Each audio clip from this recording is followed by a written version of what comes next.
زمان یکی از با ارزش‌ترین منابع زندگیمونه که هیچ وقت نمیتونیم جبرانش کنیم.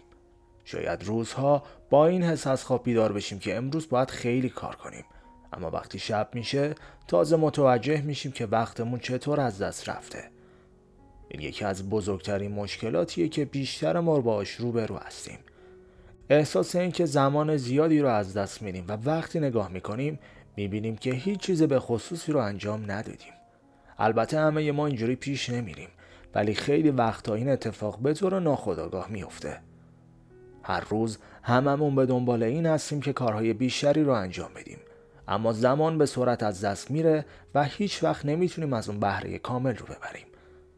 دلیلش اینه که توی دنیای امروز زمانمون توسط یه سری چیزایی که حتی نمیدونیم چطور دزدیده میشن به راحتی از دست میره.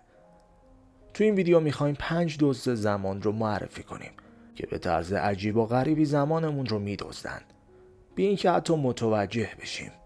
وقتی میخوایم به خودمون نظم بدیم یا به چیزی برسیم، این دزدها به طور مخفیانه همه چیز رو به هم میزنن. دزد اول، بهانه ها. همه ما وقتی میخوایم کاری رو انجام بدیم به نوعی بهونه های مختلفی پیدا میکنیم تا اون کار رو به تعویق بندازیم. بهونه ها خیلی وقتا با خودمون شروع میشه. مثلا این که الان حوصله ندارم یا بعداً انجام میدم، یا فردا روز بهتری برای شروعه، یا امروز خستم و هزار جور بهونه دیگه.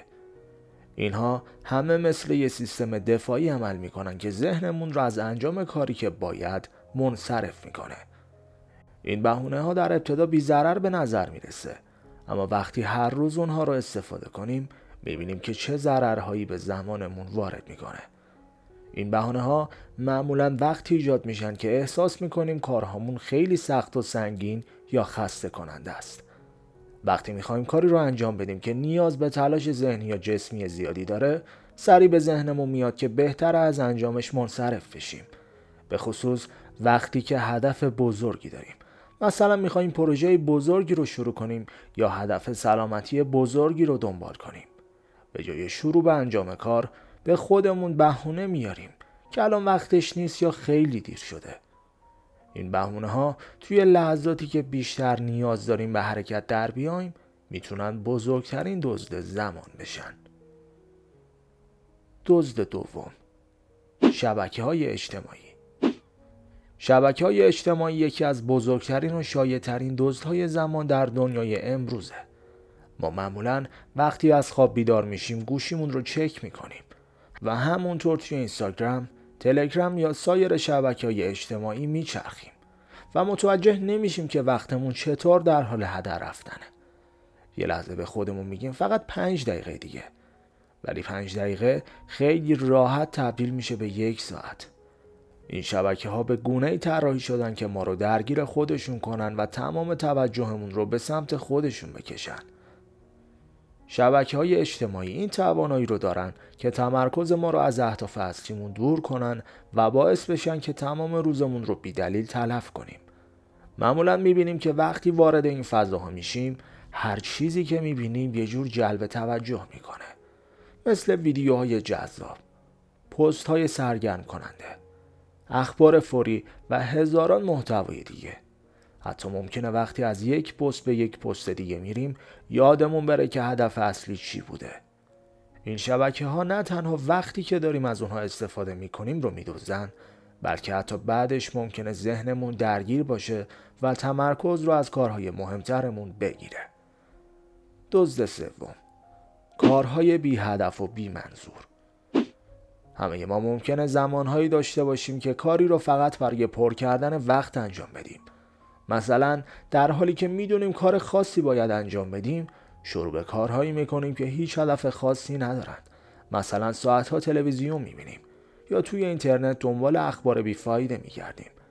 این کارها معمولا چیزی به زندگیمون اضافه نمیکنن و بیشتر شبیه به فرار از کارهای اصلی به نظر میرسند. این رفتارها باعث میشه زمانمون رو هدر بدیم بدون اینکه هیچ ارزشی یا دستاوردی ازش به دست بیاریم. یکی از دلایلی که باعث میشه وارد اینجور کارها بشیم اینه که خیلی وقتا به دنبال لذت‌های فوری هستیم. این لذت‌ها ممکنه خیلی سریع به دست بیان، ولی هیچ وقت به ما احساس رضایت و پیشرفت نمیدن. به عنوان مثال وقتی ساعتها در حال تماشای تلویزیون هستیم خیلی وقتها هیچ چیز ازش یاد نمیگیریم و فقط وقتمون رو تلف میکنیم. به همین دلیل این کارها هم یکی از بزرگترین دزدهای زمانن که ما حتی متوجه نمیشیم که چطور وقتمون رو میگیرن. دزد چهارم، تأخیر و دیر کردن. یکی از مشکلاتی که خیلی از ما باهاش روبرو هستیم تأخیرها و به تعویق انداختن است. به خصوص وقتی که کار مهمی یا قرار مهمی میذاریم. اگه دقیق و به موقع شروع نکردیم یا دیر کردیم زمان خیلی راحت از دست میره. تأخیرها معمولاً وقتی اتفاق میافتن که نتونیم به خودمون نظم بدیم یا به موقع شروع نکنیم. این تأخیرها ممکنه توی ظاهر بی ضرر به نظر برسن. ولی وقتی این عادت رو مدام انجام میدیم خیلی سریع زمانمون رو از دست میدیم. برای مثال ممکنه وقتی قراره یه کار خاص رو شروع کنیم به خودمون بگیم که الان وقت ندارم یا یکم دیگه آماده میشم. ولی همین تغییرها باعث میشه که کل روز رو از دست بدیم. وقتی تأخیر میکنیم نه تنها زمان خودمون رو تلف میکنیم بلکه تأثیر منفی روی برنامه‌های دیگران هم میذاریم. بنابراین مدیریت زمان به این معنیه که از همین تأخیرهای کوچیک جلوگیری کنیم و برنامه‌ها رو به موقع انجام بدیم. دزد پنجم، عدم برنامه ریزی و نظم نداشتن. یکی از بزرگترین دزدهای زمان نداشتن برنامه ریزی و نظم در زندگیه.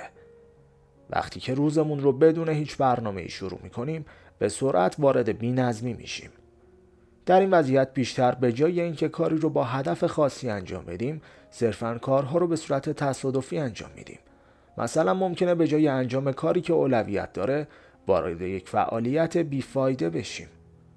وقتی که نظم نداریم، وقتی که هدفمون رو نمیدونیم یا وقتی که نمیدونیم باید از کجا شروع کنیم زمانمون به راحتی از دست میره. برنامه ریزی دقیق و داشتن نظم کلید بهره وری از زمانه. وقتی که میدونیم امروز قراره چه کاری رو انجام بدیم و چه زمانی باید انجام بشه میتونیم با تمرکز بیشتری پیش بریم و از زمانمون به بهترین شکل استفاده کنیم.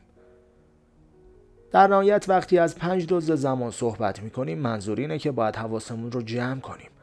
وقتمون خیلی ارزشمنده و اگه نتونیم از اون به درستی استفاده کنیم ممکنه خیلی سریع از دستش بدیم.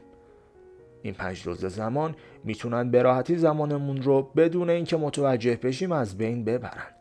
اگه بتونیم این دزدا رو شناسایی کنیم و جلوی اونها رو بگیریم میتونیم وقتمون رو به روش‌های مفیدتری اختصاص بدیم و زندگی پرمحبت‌تری داشته باشیم. یاد بگیریم که با مدیریت زمان درست به اهدافمون نزدیکتر بشیم و بیشتر از لحظاتمون لذت ببریم.